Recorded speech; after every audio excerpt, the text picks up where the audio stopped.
You know, there were days when I'd wake up and feel like it was just too exhausting.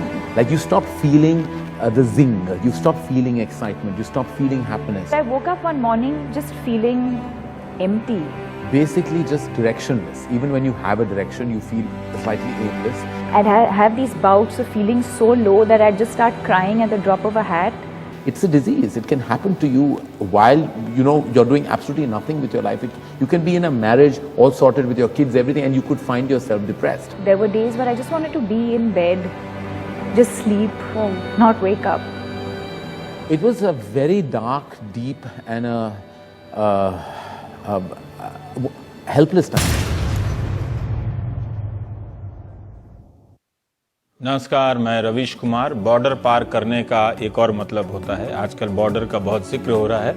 मैं उस border की बात करने जा रहा हूं जिसे पार करते ही लोग मेंटल डिसऑर्डर का शिकार हो जाते हैं। हम ना तो उस बॉर्डर को पहचानते हैं, ना उसे पार करने के बाद मेंटल डिसऑर्डर की अवस्था को जानते हैं। इसलिए मनोरोग के शिकार लाखों करोड़ों लोग ना तो समय पर डॉक्टर के पास पहुंचते हैं, और पहुंच भी जाते हैं तो पता चलता है कि इस बीमारी के लिए पर्याप्त डॉक्टर ही नहीं है।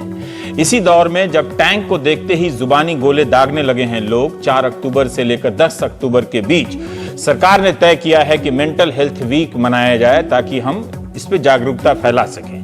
मनोरोग के कई कारण होंगे, लेकिन एक कारण मैं बिना रिसर्च के बता रहा हूं। न्यूज चैनल, पूरी दुनिया में न्यूज चैनल सामाजिक तनाव का कारण बनते जा रहे हैं। सबका अमेरिका भी, जो हम सबका अमेरिका है, वो भी परेशान है। डिबेट देखते देखते किसी को दबोचने की इच्छा होने लगे तो नजदीक के किसी चिकित्सक से संपर्क कर लीजिएगा। न्यूज चैनल हमारे समय की सबसे बड़ी बीमारी है। हर दिन आपको किसी न किसी अखबार में, किसी वेबसाइट पर चैनलों के उत्पाद का विश्लेषण आपको पढ़ने के लिए मिल जाएगा।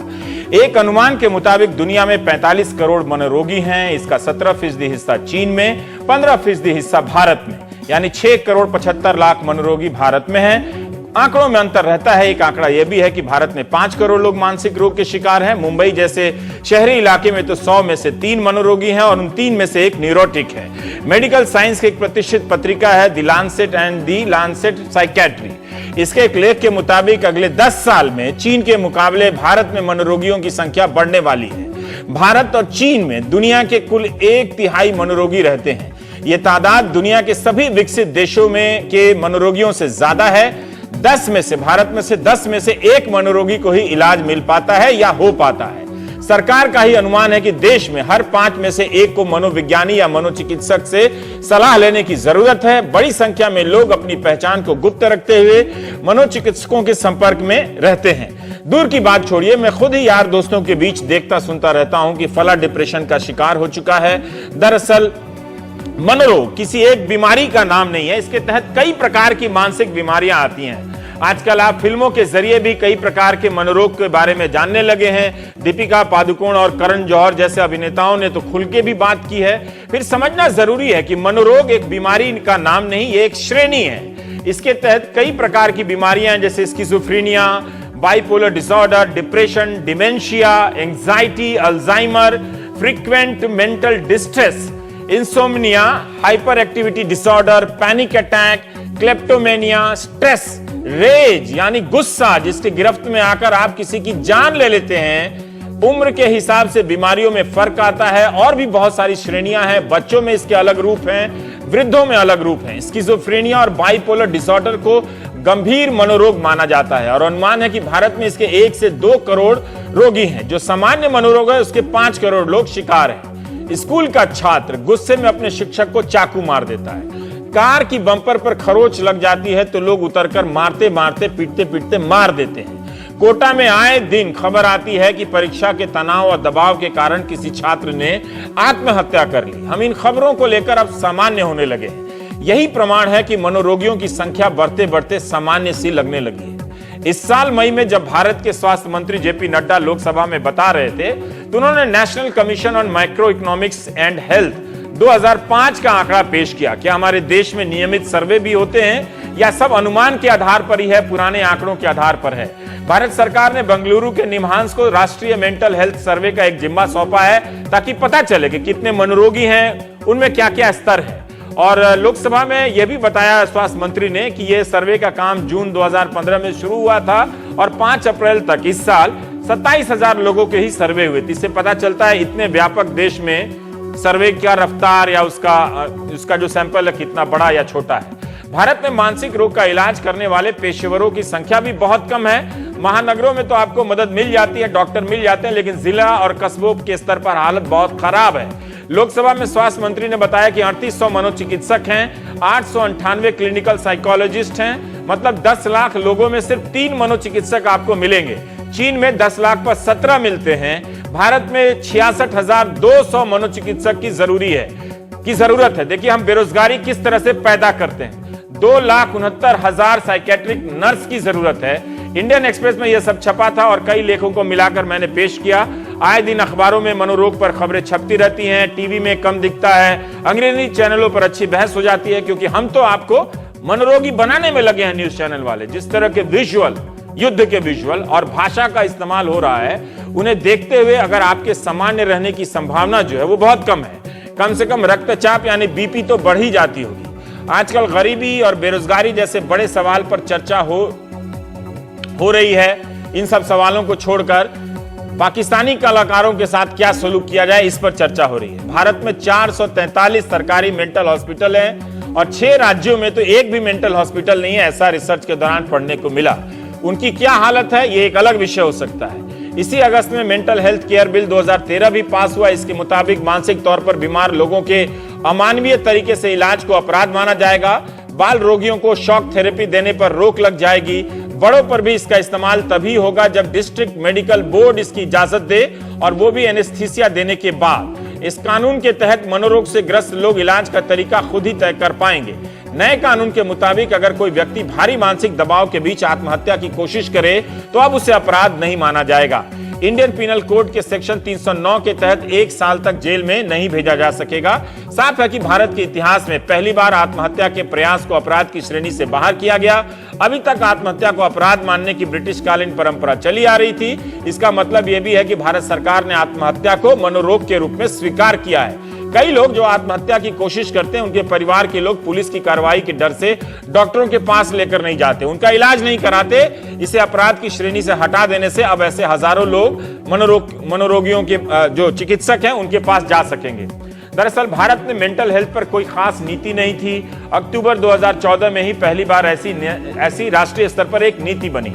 मशहूर मनोचिकित्सक हेलेन एम फेरेल के अनुसार डिप्रेशन का मरीज मदद मांगने में 10 साल लगा देता है, तब तक वो स्वीकार ही नहीं कर पाता कि वो मरीज है।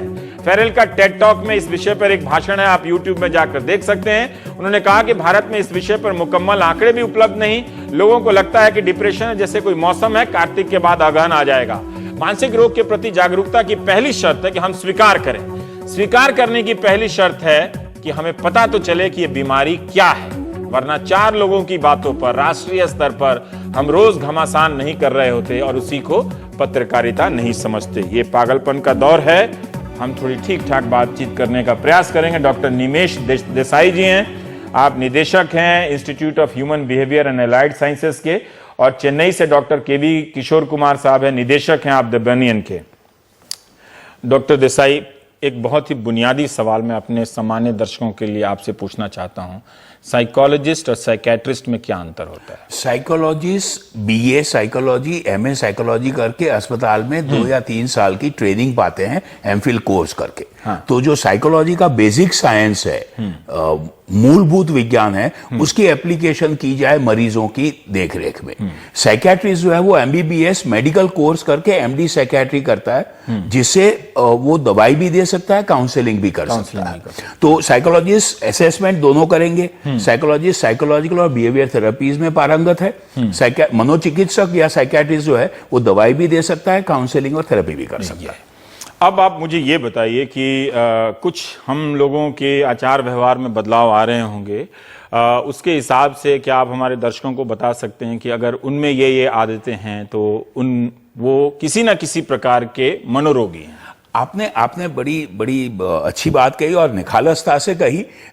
मानव जाति के लिए और अपने आपके क्षेत्र के लिए पागलपन का दौर है। न सिर्फ फिलोसॉफिकली बात सच है, प्रैक्टिकली बात वो सच होती जा रही है। पागलपन शब्द अच्छा नहीं है, लेकिन पागलपन का दौर है। मानव जाति कुछ ऐसे दौर से गुजर रही है कि हमारा मानसिक संतुलन बहुत हिल गया है। इन हालात में व्यक्ति विशेष या परिवार कैसे समझे कि हमें मानसिक रोग या मानसिक बीमारी है और हम मदद के लिए आगे आए।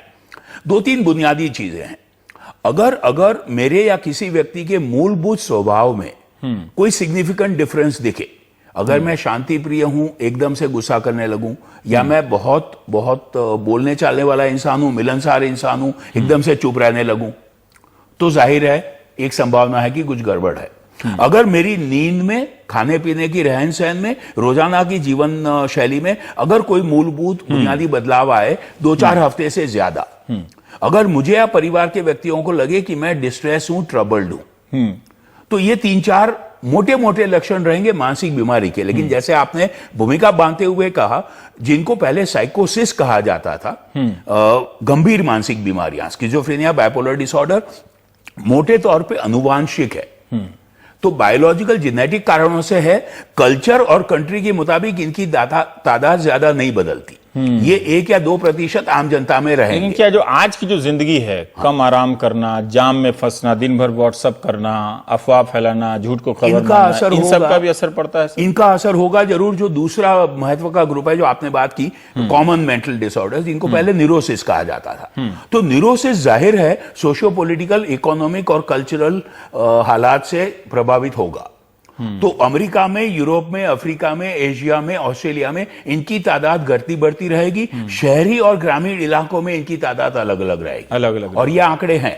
भारत में यकीनन, जैसे आपने कहा, आंकड़े कम हैं, लेकिन ये आंकड़े हैं कि शहरी और ग्रामीण इलाकों में मानसिक बीमारियों में अंतर है, कॉमन मेंटल डिसऑर्डर्स में, साइकोसिस में, सीवियर मेंटल डिसऑर्डर्स में नहीं। आपके पास तो बहुत मरीज आते होंगे। एक तो मैं जानना चाहता हूं कि तादाद बढ़ रही है, ऐसे पढ़ने को मिला कि 10 साल में और 20% आबादी किसी ना किसी प्रकार के मेंटल इलनेस का शिकार हो जाएगी।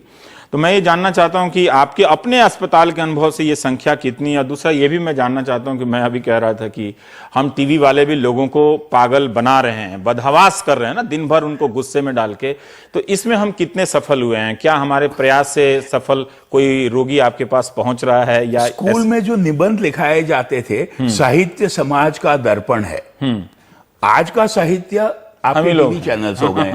तो मैं ये समझता हूं कि आपका आत्मविश्लेषण का जो अप्रोच है वो बड़ा काबिले तारीफ है। लेकिन आपके डिफेंस में मैं ये जरूर कहना चाहूंगा, निष्पक्षता से, गंभीरता से, कि आप लोग और सारे जो टीवी चैनल्स हैं वो काफी हद तक समाज की जो सच्चाई है उसको प्रदर्शित कर रहे हैं। उसको किस रूप में पेश किया जाता है उसका असर मानस पर जरूर पड़ेगा, और अगर थोड़ा संयम बरता जाए तो अच्छा होगा। इसके डेफिनेट एविडेंस हैं हमारी रिसर्च में भी, खासकर जहां डिजास्टर्स हुए, भूज, कच्छ में या सुनामी में। लेकिन आपका जो अप्रोच है वो अपनी जगह अच्छा है, लेकिन पूरी तरह मीडिया को या इवन आंशिक रूप मीडिया को जिम्मेवार मानना थोड़ा ज्यादा होगा। दूसरा सवाल आपका था, क्या संख्या बढ़ रही है? क्या मैं ये गंभीरता से मानता हूं कि जैसे मैंने कहा, अनुवांशिक जो बायोलॉजिकल कारण है साइकोसिस, उसकी तादाद नहीं बढ़ती है। समय के साथ और बदलते हुए संस्कृति और कल्चर के साथ न्यूरोसिस की तादाद जरूर बढ़ती है, बढ़ रही है। वो आपको लगा, जैसे अभी करण जौहर साहब बता रहे थे कि अकेलापन है, कामयाब आदमी है, 21वीं बहुत सदी सारे का यार सबसे दोस्त बड़ी सच्चाई है है ना? अकेलापन। बिल्कुल। तो ऐसे लोग अब एडमिट कर पा रहे हैं कि वो डिप्रेशन के शिकार हैं, आप तक आ रहे हैं? जरूर। और ये अच्छी बात है। जाहिर है हमें जागरूकता और चेतना और एक्सेप्टेंस, स्वीकार करना मानसिक बीमारियों की सच्चाई को अभी 100,000 गुना करना बाकी है, 100 गुना 1000 करना बाकी है। लेकिन पिछले 20-30 साल में ये बढ़ा है। ये पॉजिटिव ट्रेंड भी हमें देखना चाहिए। सरकारी अस्पतालों में, निजी अस्पतालों में, इंडिविजुअल चैम्बर प्रैक्टिशनर्स के पास, मनोवैज्ञानिकों, मनोचिकित्सकों, अगर ज्यादा तादाद में लोग आ रहे हैं तो वो इंक्रीजिंग एक्सेप्टेंस है, बशर्ते ये भी बात सच है। आपने कही 10 में से 2 या 2.5-3 मरीज पहुंचते हैं अभी भी विशेष इलाज के लिए, है ना? ये तो डॉक्टर नहीं है, लेकिन इतने ही लोग पहुंचने वालों की संख्या भी ये भी है। किशोर जी, हम थोड़ा सा जानना चाहते हैं कि आप चेन्नई से हैं। मैं कहीं पढ़ रहा था कि एनजीओ वगैरह जो है उस सेक्टर में दक्षिण और पश्चिम इन इलाकों में हिंदुस्तान के ज्यादा बेहतर काम हुआ है। तो हम थोड़ा आपके अपने अनुभव जानना चाहते हैं कि उन इलाकों में, खासकर हम ये भी सुनते हैं कि हम जिन राज्यों से आते हैं, उत्तर भारत के जिन राज्यों से आते हैं उसकी तुलना में आपके राज्य तमिलनाडु में कम से कम बुनियादी चिकित्सा की जो सुविधा है पब्लिक हेल्थ की, वो कहीं ज्यादा बेहतर है।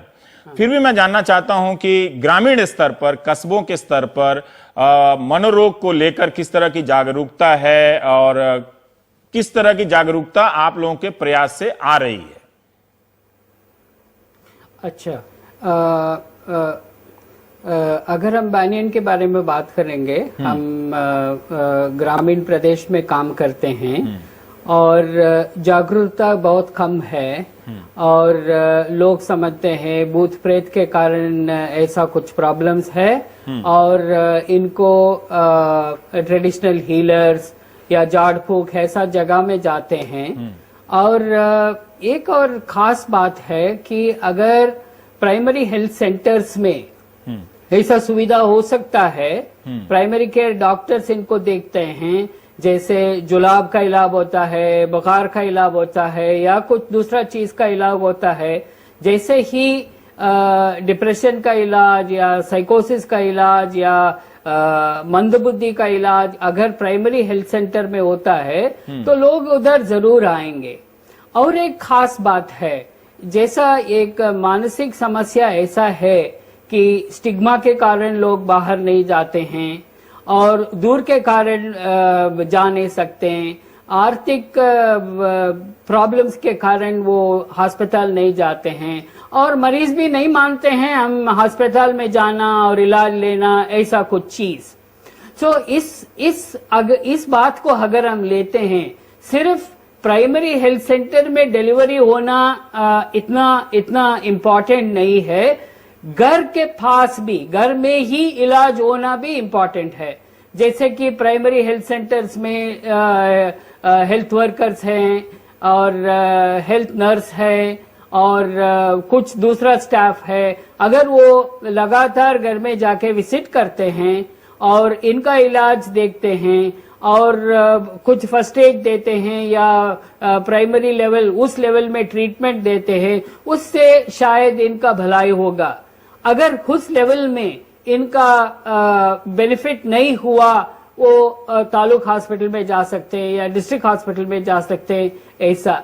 सो तमिलनाडु अगर हम देखते हैं, उधर भी ऐसा ही प्रॉब्लम्स है, जैसे कि वो प्राइमरी हेल्थ सेंटर में इलाज मिलने का सुविधा है, फिर भी वो नहीं मिलता है।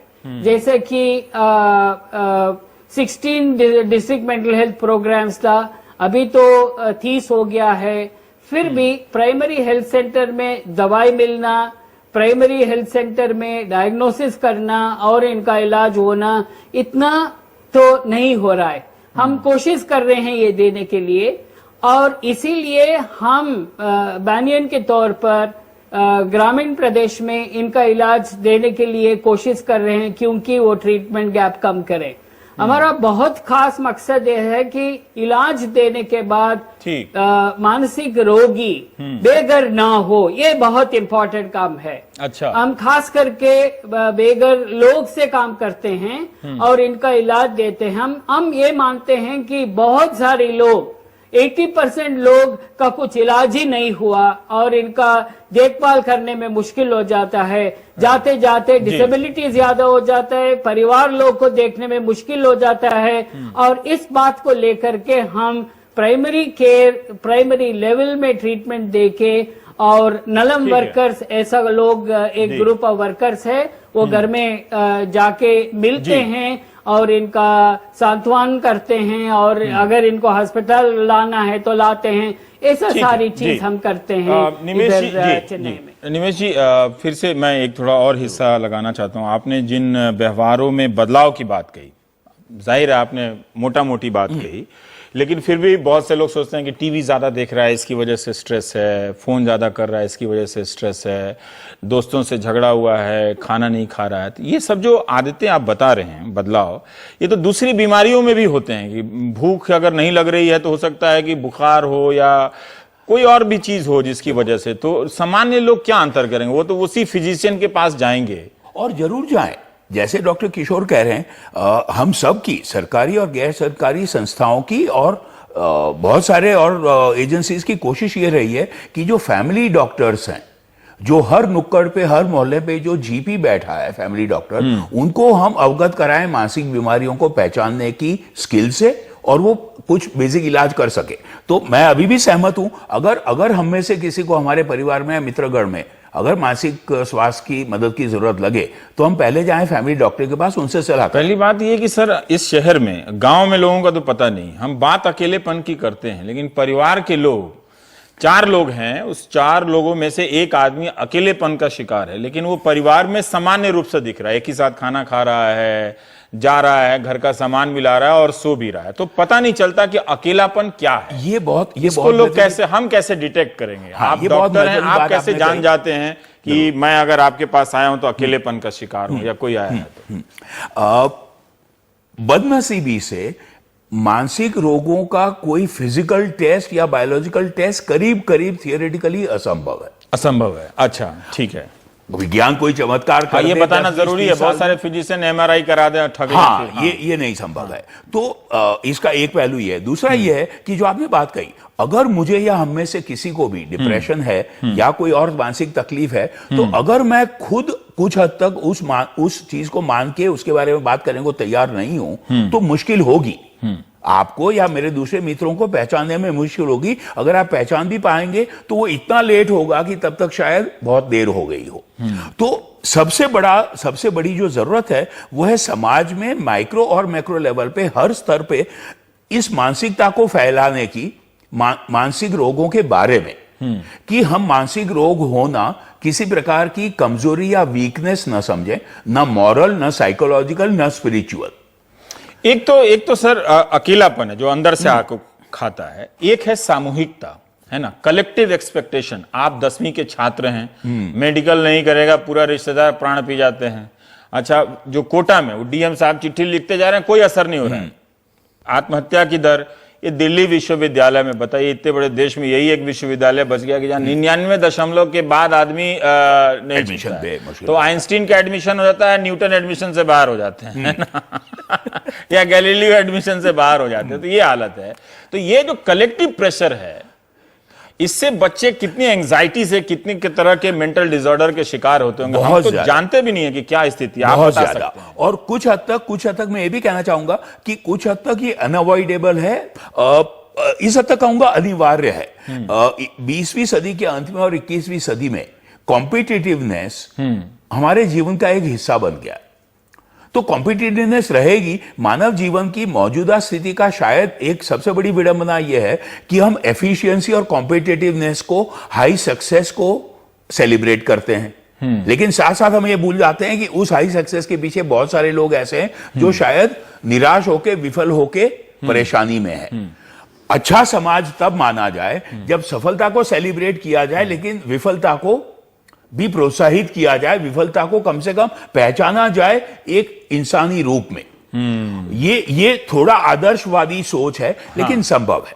किशोर जी, मैं आपसे जानना चाहता हूं कि पागलपन एक मतलब बहुत ही एक्सट्रीम फॉर्म है उसका, है ना, बहुत आगे जाकर है, लेकिन उसके बाद मनोरोग के कई श्रेणियां हैं उसकी। तो हर लोग मनोरोग को पागलपन ही समझ लेता है, और कई बार वो डॉक्टर के यहाँ जाते हैं, तो मैं कहीं पढ़ रहा था कि गाड़ी भी उनका आप लोगों के क्लिनिक के सामने पार्क नहीं करते हैं, नाम भी सही नहीं बताते हैं। इसमें बदलाव ला पाए हैं क्या आप लोग अपने प्रयोग के दौरान? क्या कभी देखा काम के दौरान कि इसमें लोग अब समझने लगे हैं कि पागलपन जो एक्सट्रीम फॉर्म है वो एक अलग चीज है, और मेंटल डिसऑर्डर, इलनेस है, वो एक अलग चीज है? और बिल्कुल लोग मानते हैं, जैसे कि पागलपन या पागलपन का शब्द तो इस्तेमाल नहीं करना है। एक मरीज को अगर साइकोसिस बीमारी है, वो इलाज लेने के लिए नहीं मानते हैं, फैमिली मेंबर्स इनको लाते हैं, और इलाज लेने के बाद कम से कम 2-3 महीने में वो सुधर जाता है और इनका काम करने लगता है। और दूसरा मेंटल प्रॉब्लम जैसे कि एंजाइटी या डिप्रेशन, वो सीरियस नहीं है, इतना डिसेबिलिटी उनमें नहीं होता है। और ये सारी चीज को लेकर के कुलन कुला बात करना और ट्रीटमेंट लेने के लिए आगे आना अभी भी मुश्किल लगता है। जो पहला बात यह है कि हम जो भी सुविधा क्रिएट करते हैं कम्युनिटी में, प्राइमरी हेल्थ सेंटर में, अगर ये सुविधा कंटिन्यूअस हो और रिलायबल हो और ट्रीटमेंट मिलने का, इलाज मिलने का कुछ गारंटी हो, लोग मानते हैं और आएंगे।